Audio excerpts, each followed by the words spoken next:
গোলবন্যার বিশাল এক লড়াই দেখলো ফুটবল বিশ্ব। প্রথমার্ধে এক হালি গোলে পিছিয়ে থাকার পরও দ্বিতীয়ার্ধে এসে ঠিকই জবাব দিল কিলিয়ান এমবাপ্পে, ওসমান দেমবেলেরা। আর তাতে করে তৃতীয় স্থান নির্ধারণী ম্যাচে গোলের নতুন এক ইতিহাস রচনা করলো ইংল্যান্ড আর ফ্রান্স। গোলবন্যার ম্যাচে শেষ পর্যন্ত জয়ের দেখা পেল কারা, সেটাই জানবো প্রতিবেদনে।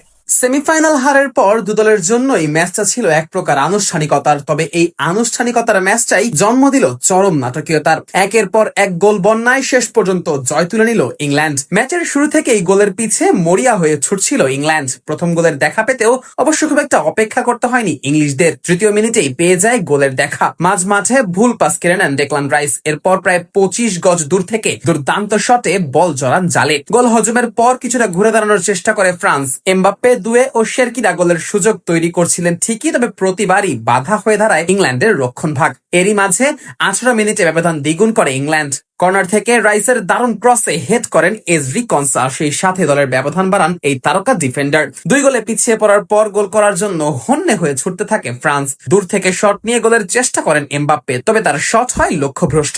একবার তো তারা নেওয়া শট হেন্ডারসনের সেভের পর গোল লাইন থেকে ক্লিয়ার করেন মার্ক গুয়েহি। অন্যদিকে ইংল্যান্ডের গোল খোঁজা যেন থামছিলই না। বুকায়ো সাকা, মার্কাস রাশফোর্ড, এব্রেসি এজে ও মর্গান রজার্স মিলে বারবার ফ্রান্সের রক্ষণে হানা দেন। ফলশ্রুতিতে 37 মিনিটে আসে ইংল্যান্ডের তৃতীয় গোল। রাশফোর্ডের প্রথম শট ঠেকিয়ে দেন মেনিয়ান। ফিরতি বলেও সাকার চেষ্টা রুখে যায়। এরপর আবার রাশফোর্ড বল বাড়িয়ে দেন সাকাকে। এবার আর ভুল করেননি ইংল্যান্ডের এই উইঙ্গার। কাছ থেকে জোরালো শটে জালে বল পাঠিয়ে করেন নিজের প্রথম গোল। তৃতীয় গোলের পরও থামেনি ইংল্যান্ড, যার ফলে প্রথমার্ধের যোগ করার সময় আসে আরেকটি গোল। এজের দারুণ এক পাস থেকে বক্সের সামনে বল নিয়ন্ত্রণ নিয়ে বা পায়ের নিখুঁত শটে গোল করেন সাকা। নিজের দ্বিতীয় এবং দলের চতুর্থ গোল করেন তারকা এই ফুটবলার। আর তাতে করে 4-0 গোলের ব্যবধানে এগিয়ে থেকে প্রথমার্ধ শেষ করে ইংলিশরা। দ্বিতীয়ার্ধে এসে অবশ্য পুরো খেলার চিত্রটাই বদলে যায়। 48 মিনিটেই গোলের দেখা পেয়ে যায় ফ্রান্স। ওলিসের পাস থেকে নিজের ও দলের প্রথম গোল করেন কিলিয়ান এমবাপ্পে।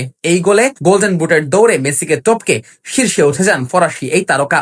6 মিনিট পর আবারও গোলের দেখা পায় গেল আসরের ফাইনালিস্টরা। এবার গোল করেন ব্রাডলি বারকোলা। এমবাপ্পের পাস থেকে বল জালে জড়ান এই তারকা। স্কোর লাইন দাঁড়ায় 4-2। 2 গোল দেওয়া ফ্রান্স যেন এরপর পুরোই নাছর বান্দা। 66 মিনিটে আবারও গোলের দেখা পান এমবাপ্পে। এবারও সেই ওলিসের কাছ থেকে পাওয়া এক পাসে গোলের দেখা পান ফ্রান্সের তারকা এই ফুটবলার। সেই সাথে বিশ্বকাপের ইতিহাসে সর্বোচ্চ গোল স্কোরারের রেকর্ডটাও নিজের করে ফেলেন এমবাপ্পে। এখানেও তিনি পেছনে ফেলেন লিওনেল মেসিকে। 87 মিনিটে গিয়ে অবশ্য গোলের দেখা পায় ইংলিশরা। বক্সের মধ্যে পেনাল্টি জিতে নেয় স্পেন। সেখান থেকে গোল করে দলের পঞ্চম ও নিজের হ্যাট্রিক পূর্ণ করেন বুকায়ো সাকা। তবে তখনও নাটকের বাকি ছিল কিছুটা, কেননা যোগ করার সময়ের 6ষ্ঠ মিনিটে গোলের দেখা পান ওসমান দেমবেলে। গোল ব্যবধান দাঁড়ায় 5-4। তবে মিনিট খানেক পরেই আবারও গোল করে ইংল্যান্ড। এবার অনেকটা একক প্রচেষ্টায় গোলের দেখা পান বেলিংহাম। আর তাতে করে বিশ্বকাপ ইতিহাসে প্রথমবারের মতো থার্ড প্লেস নির্ধারণী ম্যাচে দুদল দেখা পেল মোট 10 গোলের।